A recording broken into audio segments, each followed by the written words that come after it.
15th, here we are, the Isthmus staff.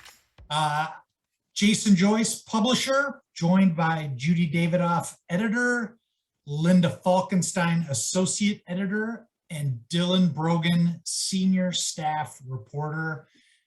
We are eager to take everyone's questions. If you join, please let us know anything you're curious about when it comes to Isthmus or anyone on the screen, or even people who aren't on the screen. We're glad to answer for them as well.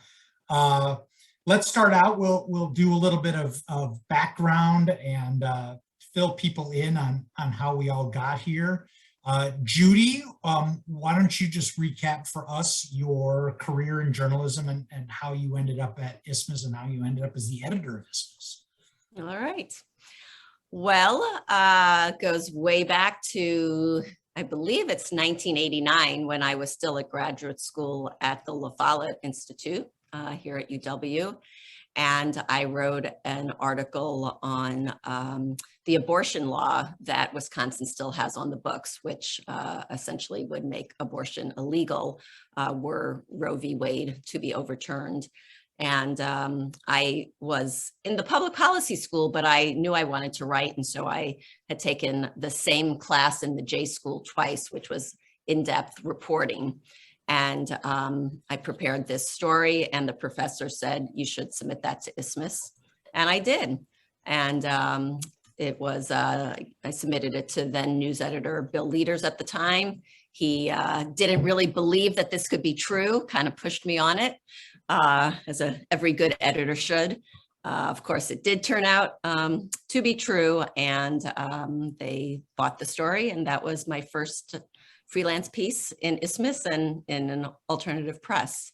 And 1994, I believe, I was hired by Isthmus, then as the features editor and writer, was there for about 6 years, moved over to the Cap Times in about 2000, because I wanted to do really straight writing and reporting, and I covered local government and state government there.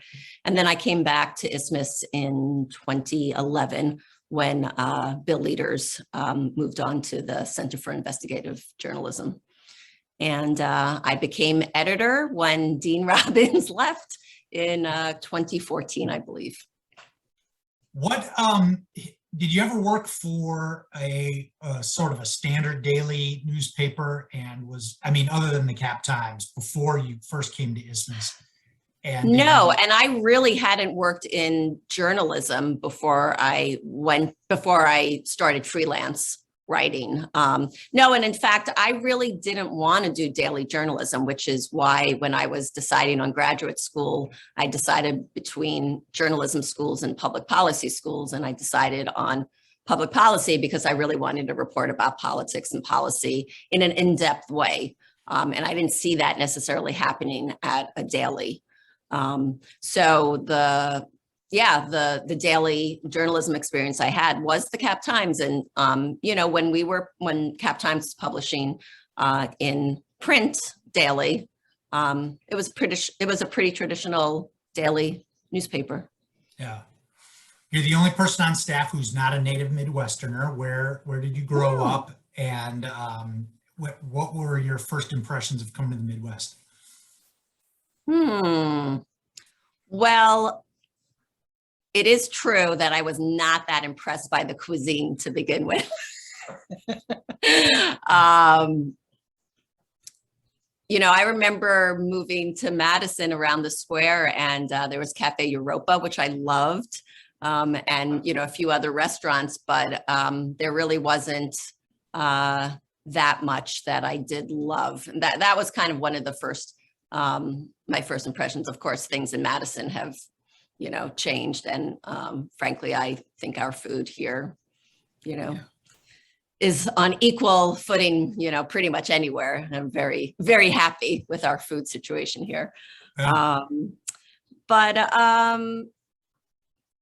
I did appreciate, I remember really appreciating being able to go to plays and movies and really not having the hassle of big city. The affordability was big.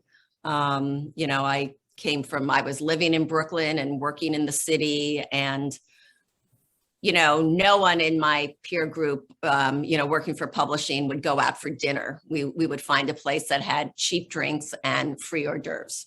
You really couldn't afford much beyond that. So I like the accessibility for sure of Madison. Linda Falkenstein is the associate editor, also a long storied career with Isthmus. Linda, how did you find your way to Isthmus? And maybe are there any career highlights? How did you get into journalism and how did you find your way to Isthmus, I guess?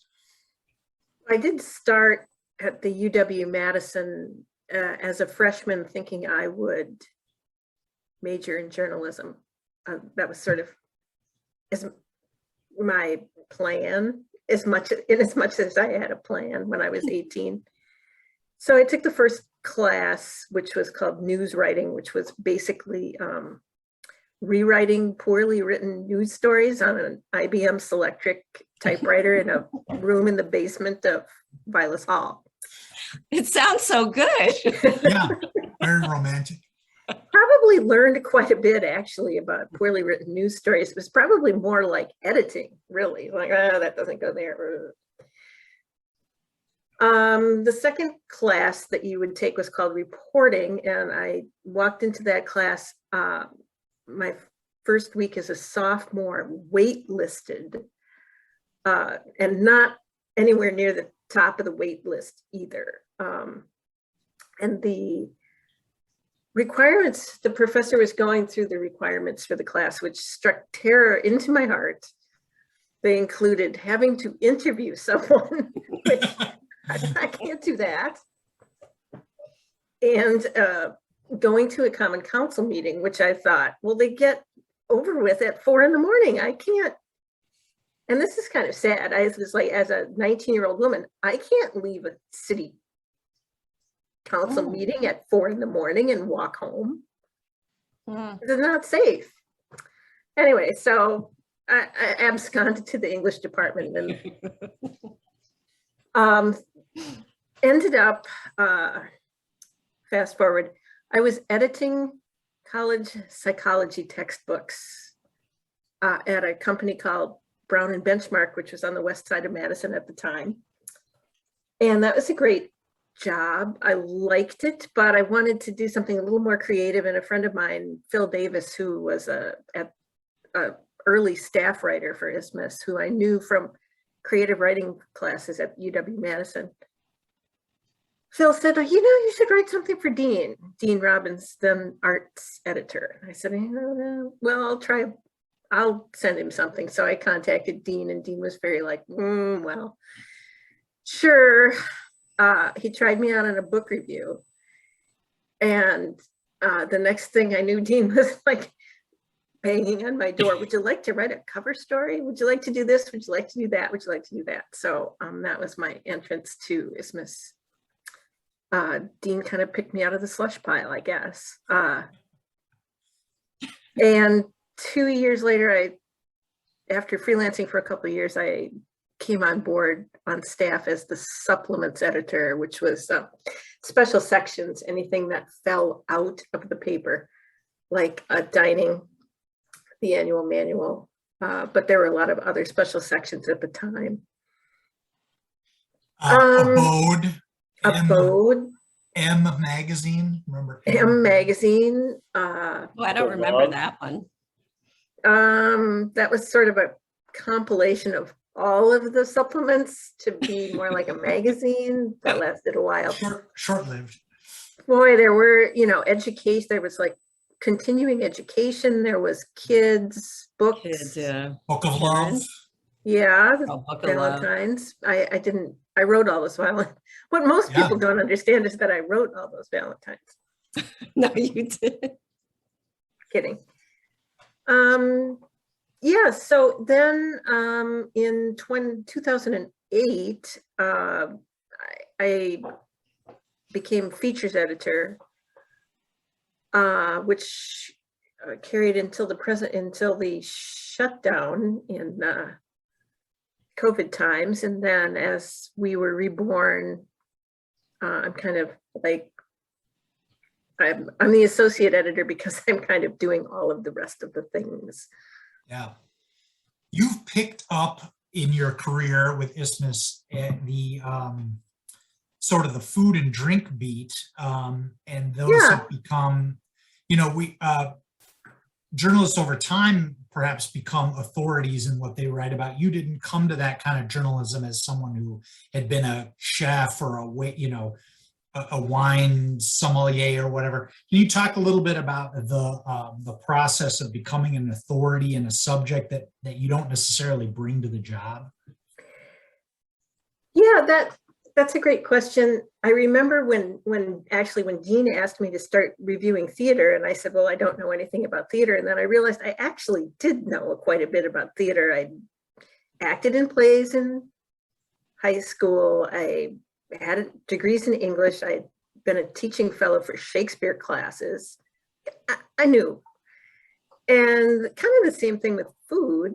I realized when I started doing the job, I actually had really paid quite a bit of attention to food my whole life. My mom and dad Eat it every day. Well, in addition to eating every day, my mom and dad were really, my dad was one of those guys who really wanted to find the secret fish fry.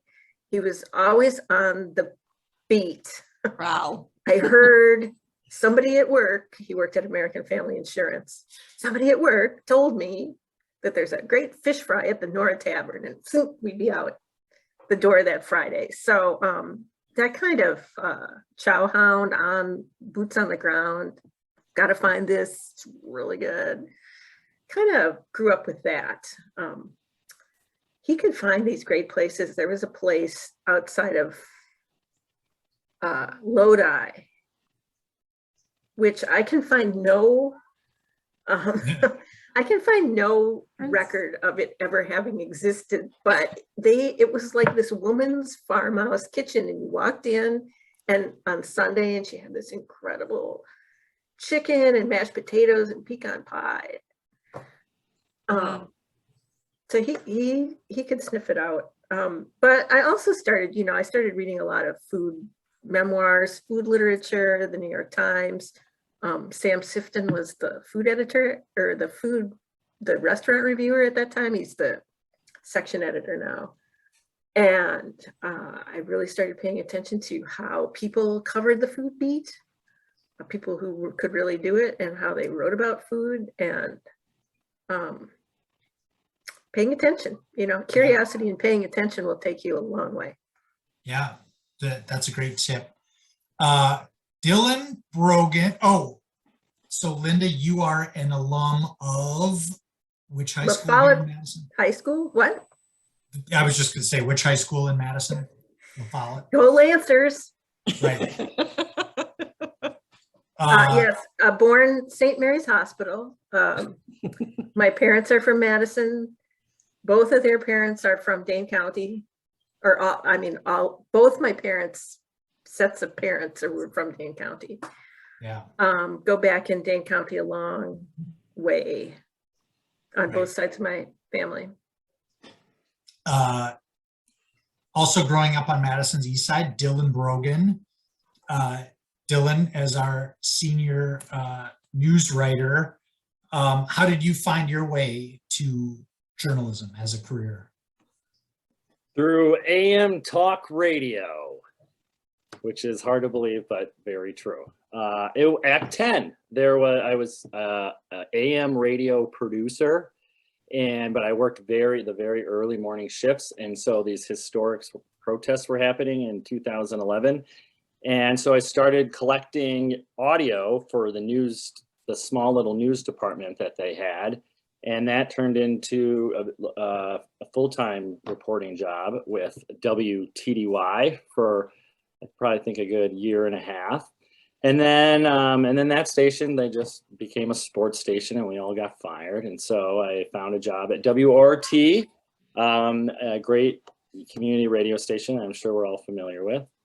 And I helped really revamp their nightly news show, and worked with dozens and dozens of volunteers to put on this hour-long news show 4 days a week, and that was a lot of fun. And while I was doing that, I wrote my first story for Isthmus as a freelancer, which Judy was my editor. I think she must have been the news editor at the time. Yep. And it was about other reporters in the Capitol Press Corps. Wisconsin Eye, right? Well, no, I think that actually was the second one. That was the second? Okay. The first one was about Dick Wheeler, who was quite the that's good. figure at the Wisconsin State Capitol for a long time. And, around after Act 10 and or whatever, it'd be Dick Wheeler passed away. And so instead of this one man basically vetting every journalist just by kind of looking at them. This is for press credentials. This is for press credentials. You just stand at the door at the beginning of the day and either you got one or you didn't. And they actually, I think they passed the buck off to some legislative committee or whatever, and it's no longer what it was. So I did that for about 2 years, and I still volunteer at WRT on their Thursday night show. I got hired as one of 2 staff writers at Isthmus, writing for food, which was a very interesting choice considering I don't really like food. But I covered some really hard food news stories, I feel like, in it. Somehow me and Linda got along really well because I really liked hard food news. And then at some point, Allison Guy was the other staff writer. She was so we all did everything really, but I was supposed to focus more on food and she was supposed to focus more on news. And at some point she decided on something called the switcheroo, where she basically would start doing food, I'd start doing news, and that worked out fine. And I have been doing that ever since. You're the only person, I think, on staff who, maybe Bob is younger than Isthmus, but you're definitely younger than Isthmus. The Isthmus has been around your whole life in Madison, growing up on the east side of Madison. Can you pinpoint when you first became aware of Isthmus and what role it had in your life growing up? I'm not sure it was the first moment, but I do distinctly remember it was kind of the first summer after freshman year of high school. So I, couldn't drive or anything. And it was probably the only summer I didn't have a job during the summer. I was doing some classes or something, but me and my friends would bike down a State Street and you'd pick up an Onion and you'd pick up an Isthmus, and it Thursdays was a great thing to have those 2 things at your hand. And then we used to hang out at the Pizza Hut buffet that was there. That was remarkably awesome. And then we'd go loiter around at 4-Star and Urban Outfitters for a while. But I definitely would take both while I was down there, definitely take an Isthmus and an Onion, and always started to enjoy it. And I think once I started going to college at UW is when I got, I was already kind of working for media things. I started, reading it very religiously. In fact, Bill did a story about me and my dad at one point. Whoa, really? Yes. Um, And it was some issue that my dad discovered it's called the Lincoln School. It's right by James Madison Park. Oh, yeah. It has some unique deal with the city where I think the city owns the land, but not the building. Well, anyway, the city was basically about to give it away for nothing. And my dad had painstakingly researched it, and somehow I got a hold of Bill and he wrote all about it. And then they cited the article at the city council meetings, the city staff thanking us for discovering this. There is we have some questions coming in. Anybody who's watching, please, we mean it. We're here to answer any questions. And this is a good one because I feel like as in the course of the conversation, we'd be getting to about this at this point anyway. It's from Alan Cruz. Hi, my name is Alan Cruz, and I'm a teen editor at Simpson Street Free Press. What are the ways that the Isthmus is adapting to the ever-changing climate of journalism? Quite a bit.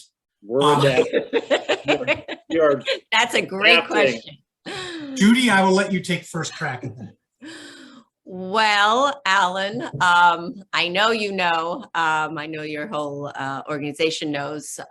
We're no longer a privately owned organization. That's probably one of the biggest changes when the former owners determined that it wasn't financially feasible for them to go on when COVID hit. We kind of looked at what our options were moving forward, and it seemed like a nonprofit model was going to be the best financial security for us. It would enable us to receive tax-deductible donations, get foundation grants, go after bigger donors, and essentially rely on support from readers, be able to choose that model. So I think, really that's one of the biggest ways we've been trying to adapt. I honestly think people are hurting in all models of journalism, but by going this route, we do think it's probably the best way forward. I don't know, anybody else in terms of, collaboration is another big piece, and it does go along with nonprofit journalism, where we, from the very beginning, we knew we would be reaching out to other nonprofit journalism partners and other nonprofits in general. So for instance, we run in print stories from the Wisconsin Center for Investigative Journalism, and we see it as a win-win. We get great content, they get to reach new audiences. Same thing with Wisconsin Humanities. We run a story from their Love Wisconsin series. Again, they get to put their material and content out, different medium, and we at the same time get content that we wouldn't have been able to get otherwise. I was going to reframe that question a little bit for Dylan. On the news gathering side, obviously the whole industry has been upended over the last 20 years of just how reporters gather news, and they no longer just present it in an inverted pyramid 800-word story every time. You want to talk a little bit about the pressure you're under, or the ways you have changed your approach to being a reporter based on the new world? Yeah, I think, well, there's like a technology aspect of it. All you need is like the phone. The phone is everything. All Dylan needs is a phone. Actually, you need two phones. So you have to get an old iPhone and a new phone, and that way you can record conversations if you have to. So I think, I think one thing that's changed is you got to be really sensitive to, when you're talking to anyone, that they know that what they say is potentially going to be on the internet for a really forever, right? And I think in the past, people might have been more willing to talk to you because, it's in the paper, that's a big deal, but it's not like at a moment's notice, everyone can go look up what you said, right, from 5 years ago. Mm-hmm. So I think that's hard about it. And I also think that journalism has become a lot less about, you don't want to just talk to the mayor about something. You have to talk to someone who is impacted directly by it, particularly in policy decisions. And it's much more important to be mindful in every single story that you're not, who are you leaving out, and then get that person.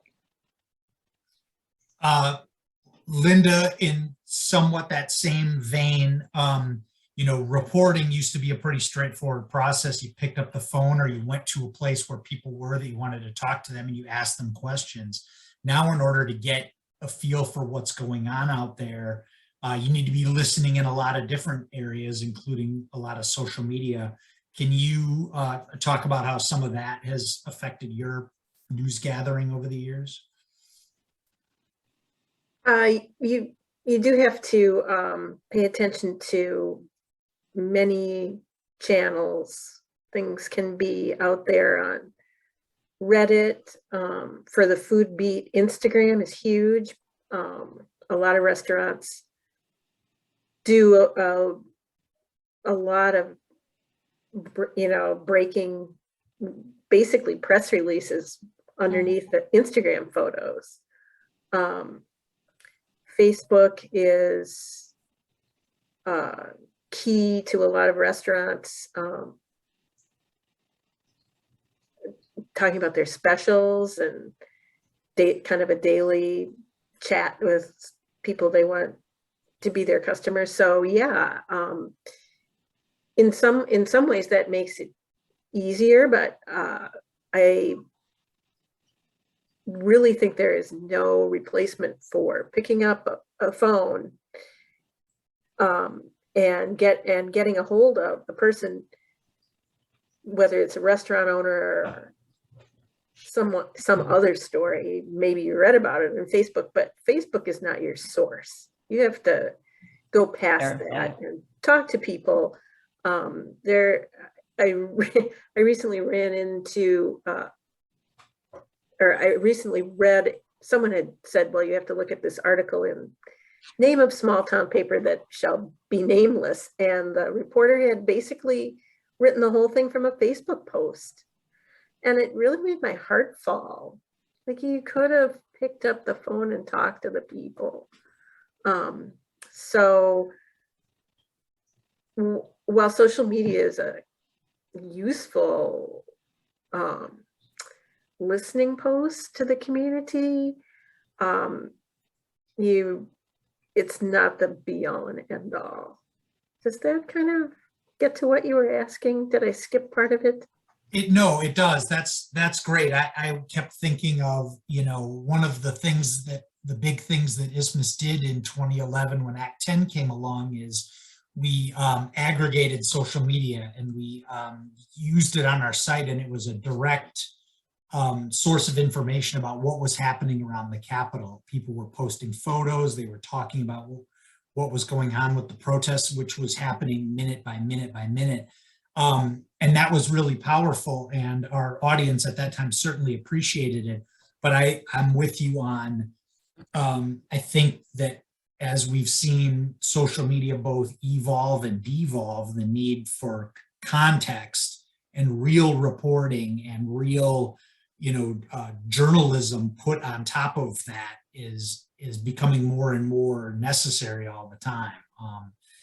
People like all of you and other reporters who work in the city who really can, bring to bear their years of experience and the people they're talking to and the truths that they're hearing that are slightly different from what's coming up out of the swell of tweets and Facebook posts, I think is really part of the value that we're all bringing. So anybody have anything else to add on that how we're keeping up with the new era of journalism? Which seems to be that there are eras popping up almost every day. The only thing that occurred to me, and when you were talking about, especially you, Linda, about, how sources use Instagram and Facebook to put their news out there. As journalists, it's now become much harder in some ways to get a scoop on news because your sources are going straight to social media and putting their scoop out there. Still, the kind of audience that an Isthmus story would have, as opposed to one restaurant's Instagram feed. I think there's some value in broadcasting something that's noteworthy to hopefully a wider audience. There's still some value in that. Oh, absolutely. I'm just, I think the calculus that sometimes goes on in a reporter's mind, though, also is, well, this news is out there. 10 other people are going to pick it up, and what piece is left for me to report, without those, before social media, more likely someone would have just come to you straight on, or you would have found it out from a tip, and then pursued, the rest of the facts. People who work in the daily churn of television and daily newspapers will talk about how it seems like the news just comes faster and faster, and they're really in reactive mode because news can break on Twitter now. It can break just about any time and from just any source. Isthmus has traditionally been a weekly, and we haven't followed that kind of cycle. Now we print in one respect, we print monthly. in Mhm. another respect, we can publish anytime on our website, but I don't think it's changed how we approach when news happens, right, Judy? How does I think we're Isthmus look at I stories? actually, yeah, I think we're finding our way now in this new world to find the right mix for us. I think what we've usually done is if we kind of are sure of the scoop or are really hoping that we have the scoop and no one else, we'll go for that breaking news. We'll put the time in, we'll work, all night, whatever, get it out because we do think that's an exclusive we have. There are other times when it seems like someone else is going to get that, or it's not extraordinary enough, or it's not kind of in our areas where we're going to, spend the time doing that kind of story, which takes us away from, some of the other more in-depth pieces that we're doing. But I do think, with this new, very small staff, and we're not, right now we don't have the resources for the number of freelancers we used to work with. I think we're very much in a phase of figuring out kind of what is that mix of daily, when do we go for breaking news? When do we keep our eye on what we're working on for monthly or just even an in-depth piece. Dylan, in the summer of 2020, you spent quite a bit of time downtown as the protests following the death of George Floyd, blossomed, exploded in some respects, right in downtown Madison, and you were right there. What did you think at the time? What kinds of planning or strategizing were you doing at the time, thinking, okay, I've got reporters over here from the daily newspaper, I've got television people here. Where did you think you fit in that whole situation? It's, the funny thing about social media is a little bit like 24/7 cable news, right? When something is like happening in that moment, it's like, that's when it really shines, right? When you need that information immediately.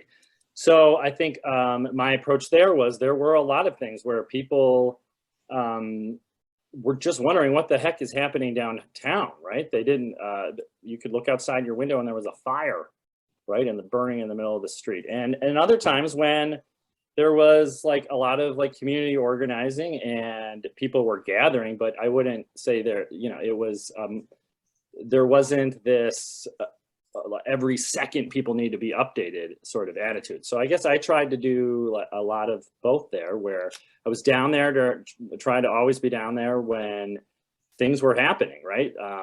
And keeping up with all that while gathering the stuff that we could do kind of more of a step back and put things in a context sort of piece. So that was my approach for that, was to, that people want to know when there's tear gas going off. But also there was all it would have been wrong to just cast it as just that, what was happening in 2020, right? There was a lot going on, and there were a lot of positive aspects to the protest that I think everyone would agree with that, where, you had young people and all sorts of people really, like, this was the first time they've ever done anything like that. And it was inspiring to see people like really just want to work towards a better world, right? I wasn't down there nearly as much as you were, but the thing that covering those protests, the difference that struck me was that at any other protest I had ever covered in my career, you pretty much walk up to just about anyone on the street and say, "Do you have a minute to answer a question?" And they would gladly fill your notebook with whatever they thought about things, give you their name, pose for photos, whatever, do whatever they could to get into your story. That was different this time. And can you talk a little bit about dealing with that? It didn't start out like that. Like I do, but you're right, there was a lot of hesitation about talking to the media in general. And also just like, if you weren't identified as a protester, right? Who were you and why were you there? You were being question. So I think I was fortunate to still be able to get a lot of reaction and be able to talk to people just because I was there so often, right? And people recognize me, like, that's the reporter who has an orange vest on that says news reporter on the back of it. And, I'm not just showing up trying to talk to people for 10 minutes and leaving. So I think that did help. Okay, we have another question from our friends at Simpson Street. And this is a complicated one, but I think Judy and Dylan, you guys have been on top of this. Hi, my name is Leilani McNeil, and I'm also a teen editor at Simpson Street Free Press. Oh. Recently, several teen editors at SSFP published an op-ed on the Reading Success Bill and the potential efficacy on students in Wisconsin. What kind of journalism work do you think is necessary to mitigate the long-lasting bipartisan battle in achieving proper reading instruction in schools? Yeah, figure that one out. I mean, I can't say I've only focused on education reporting, but in a lot of the education reporting I'm doing, a lot of it comes back to, can every kid read by the end of third grade? And so much of that seems to be important, and that shouldn't be that shouldn't be a partisan issue, right? Shouldn't be. And I'm not sure that that's always what the issue is with reading either. I mean, it seems like it's also been a bureaucratic one. And not to mention, how many different ways are there to teach a kid to read, and how do you connect that individual child to the whatever method it takes to be successful? And maybe I'm going a little bit too far here, but I imagine, just like us as a city, what if, forget about it, the schools are like all of us in a way. It's like where everything kind of comes together, like it or not. So what if we as a city just decided that not just principals, not just teachers, not just superintendent, but like it really was everyone's responsibility to make sure, like, every single one, like you go down the list, the third grader knew how to read by the end of the year. And what would that do? So I'm not sure I'm straying far away from the question, but I think that kind of reporting, and we've done some of it where we say how important one aspect of education is, like making sure kids can read by a certain age. Like that, I don't know if the educational debate was always about that. Do you, Judy? Well, I mean, I think in particular in writing, I mean, listen, the Simpson Street Free Press has, written a lot about this. And I know we followed up on one of their stories a few years ago, Jenny Peak, who took a really deep look at how are we teaching kids to read. And as I recall, the experts she spoke to were pretty much in favor of the old way of teaching by phonetics, and last I heard, I thought that there was a little bit of a return that way, but I don't know if that's happening in the district or not. But I do think good reporting that does, continue to look at what are the scores, how are kids being taught to read, do in fact the kids have these skills even if they are graduating. I think, I don't know that there is a magic answer here. I guess as reporters, I think it's still important to try and get at the truth and, try to focus on, are our kids reading? And if not, why not? And how can that situation be improved? The politics of everything these days is, it's just heightened. And I don't know if, again, there's a magic way of addressing that. It strikes me that part of the influence of politics on education plays out in that it's very hard to get answers from officials associated with, that's with schools. On these issues, on the most fundamental education issues, right? How do you as reporters get around that or figure that out or deal with that? Oh, are you asking a question? Oh, Yeah, Dylan. you or Dylan, Dylan, I know you've been dealing with. Well, I wrote a story a couple years ago, and I think what it looked at was a little bit of this politics of, hey, everyone can kind of maybe agree on the goal, but there's also a political pressure to show results that maybe not there, and to change, right? Where, hey, Yeah. you can graduate every kid that goes to Madison East, but what does a high school diploma mean if they don't have basic skills and they weren't taught that? That to me isn't a success, right?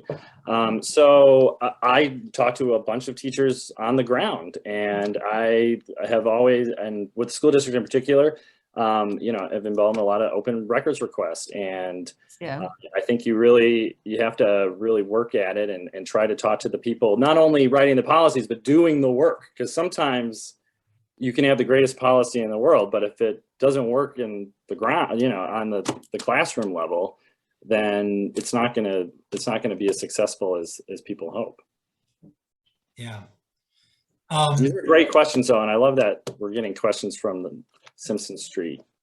Yeah. Linda, I want to ask you about, when we talk about reporting, we talk about these issues of critical importance, and they rank high up there on what news people really want to read. You come to the table here as a journalist who covers a lot of features, and a lot of stories that you've written seem to be, well, they're less serious, less hard news than that, but they tell as much of a story, I think, about who we are and how we live in Madison as anything else. The question I wanted, or the story that I'm thinking about in specific, is your fascination with tract buildings and how that explains the city that we live in and sort of who we are. Can you just tell a little bit about how you came to write that, how you came to decide that was even a story in the first place, and how you came to put it together? Well, first I should explain what a tract building is. Indeed. And what it's not. And what it's not. These are prefabricated metal buildings that you see all over Madison, primarily on the near east side, but also near west side, out in the country, here and there. They were made in Madison starting in around 1918, I believe. A lot of people call them Quonset huts, and that may be more familiar to people. But Quonset huts are different. They're like semicircles that go all the way to the ground. Tracty sheds have sides and a barrel roof. So look for them when you're out and about. You'll see one. I thought I had that calendar that you made with all those factories around, but I can't find it. So it's around somewhere. They're going to have to Google it. They're perhaps since they were made in Madison, and they're all over Madison in people's yards and down the East Main Street corridor, they are one of the few vernacular pieces of architecture that really say Madison in a very humble way, but they give the city a distinct look. And I just got interested in the way they were utilized, and people would put little art displays up on the sides of them, and stick their cars in there, even though the doors didn't come down, and how they were rusting out. And I thought they were kind of interesting, and they are being torn down, especially on that East Main Street, East Washington Avenue development corridor. They've reached the ends of their useful lives, really. I mean, they were invented as an early kind of garage as people started to trade in their horse and buggies for cars. And now they're just kind of outmoded and getting to the end of their lives. So I thought that was interesting enough. And I thought it had an interesting visual component. So we took some pictures, and I talked to some people who had Tracty buildings in their yards, a guy on Russell Street or Helena Street, who turned one into a house. Actually, I think it's an Airbnb. You can spend the night in that one. And I think I got the most reaction from that story of any story I've ever written. People, even without kind of noticing it or knowing what they were called or that they weren't exactly Quonset huts, had a certain kind of affection for the ones that they'd see every day on their way to work. There's this couple of people who tweet me all the time pictures of everyone that, hey, at LA Falkenstein, found one, here it is. I kind of guess where it is. Oh yeah, I know that one. Or whoa, where'd you find that one? So that was an interesting kind of way of both telling people who live in the community, this is this neat thing that's here if you didn't know about it, and also hearing from people. You know, my dad had a grocery store in one on Atwood Avenue. My dad ran the shoe repair one on Monroe Street for years. Not Monroe Street, Regent Street. Yeah. Oh, yeah. So that was a kind of cool way, good example of how Isthmus can, with something that isn't a hard news story, still be kind of a part of the community or kind of cement in there that kind of bring people together.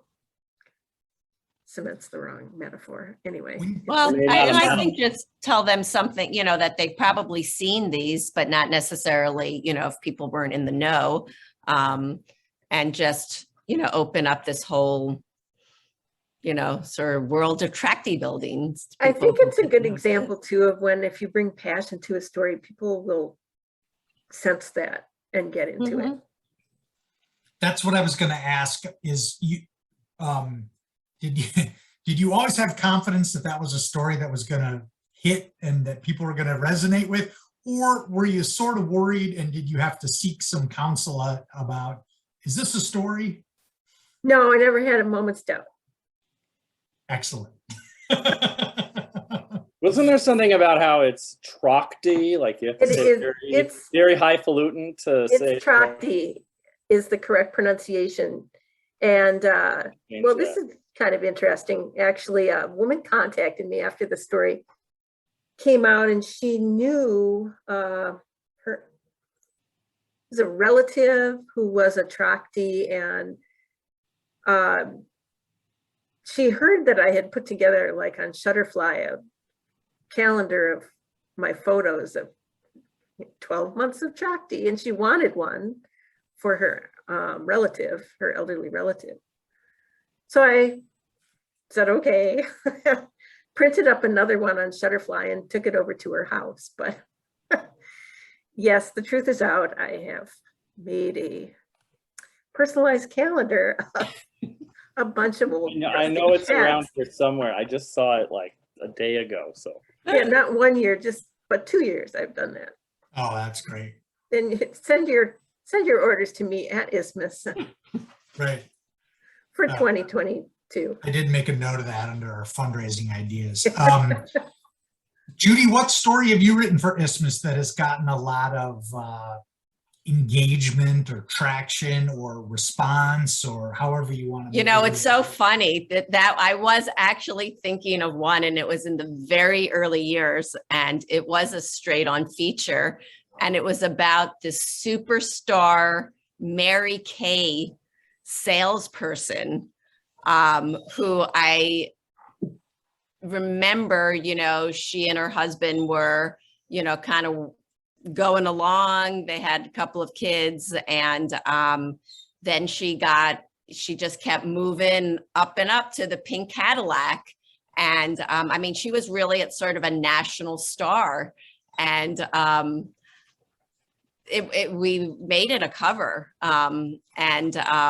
You know, I know I was reporting on welfare reform at the same time and all these hard news, and man, people loved that Mary Kay story. And Yeah. and I think it was, I mean, it's a subculture that a lot of people didn't know about.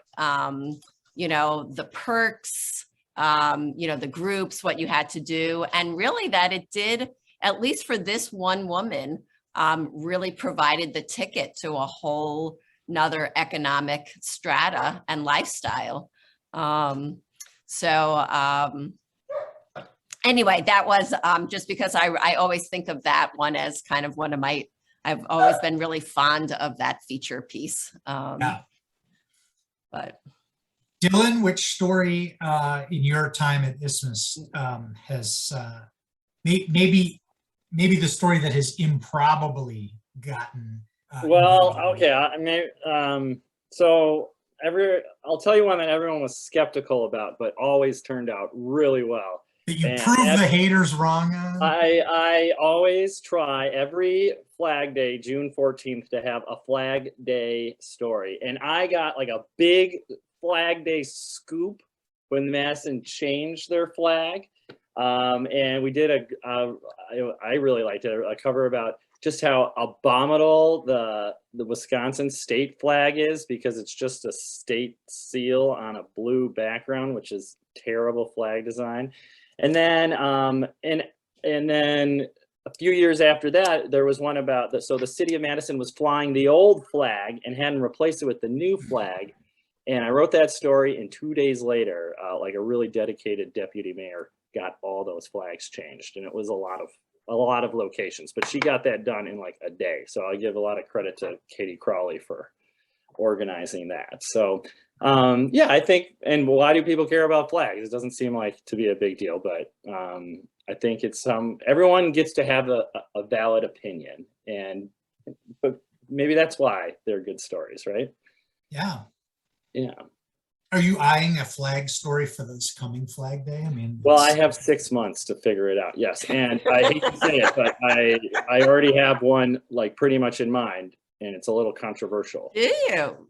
Oh, I don't want to give too much though, because no, right. no, I won't. no. I'm just saying tribal nations Same. out there need to be doing a little bit better job with their flags. Okay. That's Ooh. all. All right, say no more. Look forward to this in June. Okay, the question that we've gotten here a couple of times, including the first version of this question, is from Rich Albertoni, who wrote Isthmus's music column for many years. Valued contributor, Rich Hi, Rich. Albertoni. Glad to see you here, Rich. He is very complimentary, and then he says, he asks, any hope of moving to bi-weekly in print? We have another couple of people here who are basically asking the same question. Judy, do you want to take that one? You know, I think it's a matter of building the organization. You know, we are literally 5 full-time people right now. With some, you know, Tommy Washbush, who does our design, is independent contractor part-time, as is our advertising rep. You know, no, not in the near future. I don't see it. You know, if we're able to add staff, you know, and have some more resources, hopefully down the line, that would be great. I think most people would like to see that. But it really is, we're going to need to. Near future though. Near future. Let's just be generous with near future. I don't know. We're getting there. Near future, we hope to see it. No, or near future, we're getting there. We're on the way. We're on our way. That's everyone's goal. It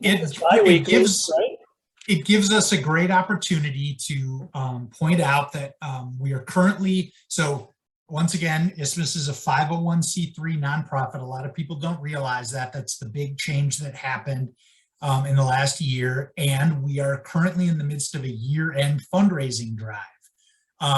So to the extent that Isthmus can do anything more than we're doing right now, print more often, hire more people, bring in more reporters who can cover more issues for us, you know, really do anything.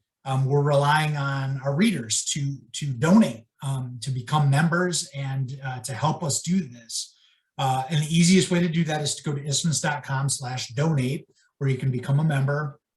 You can make a one-time donation. You can join as a sustainer. And if you're a check writer and you don't like to do the online thing, that's fine. And you can contact myself, jjoyce@isthmus.com, Judy at jdavidoff@isthmus.com. We'll be glad to walk you through those steps of what you need to do to mail us a check. And we're glad to take your donations that way. Our fund drive is going well, but we still haven't met our goal. So we're pushing on through to the end of the year, and we hope that anyone who is a fan of what we're doing and would like to see more of it will pitch in to help us hit that goal. Is that why you invited us here tonight, Jason? There's no better advocate for what we're doing than you all telling your stories about journalism. We don't have our friend Bob Coe with us tonight. He's on vacation. He's, of course, the calendar editor and the music writer. We hope to have Bob join us for one of these in the future. It would sort of ruin his mystique, though. I can't. Of course, Bob isn't here. How did he? It's on. Everyone First, seems we have to know get him. him on a Zoom. Everyone knows Bob With Coe, but video. nobody's seen him recently. Right. We're coming up to the end of our time. No one else has weighed in with any other questions yet. Does anybody have anything that they want to add or any questions that you have for each other? Well, let's ask Jason a question. You have Sure, go ahead. Yeah. All right. So, Jason, you worked for Isthmus for a long time, and then you worked at the Capital Times for a good decade, and then you decided to, this summer to jump on back in this crazy experiment of really relaunching Isthmus, my brand new dog thing. So, why did you decide to do that? Well, my first newspaper, I've always been a newspaper person my whole life. We always subscribed to the daily newspaper growing up. But the papers that I really loved were the alternative weeklies that I would run across in every city, and pre-internet certainly, but even after. Anytime you went to a city, you picked up the alt weekly there to learn what was going on. It was always just the best thing. And the more I learned about this style of journalism and those kinds of papers and the package and what was in it and what they all sort of encompassed, and the vibe and the tone. And then I came to work at Isthmus in 1998, was very fortunate for many years to go to the alt weekly convention where, weirdos who do what we do from all over the country get together, and discovered more and more, these are my people. These are the people I like to talk about journalism with. And, I like what we're all trying to do out there in the world. And it really is quite a colorful cast all over the country.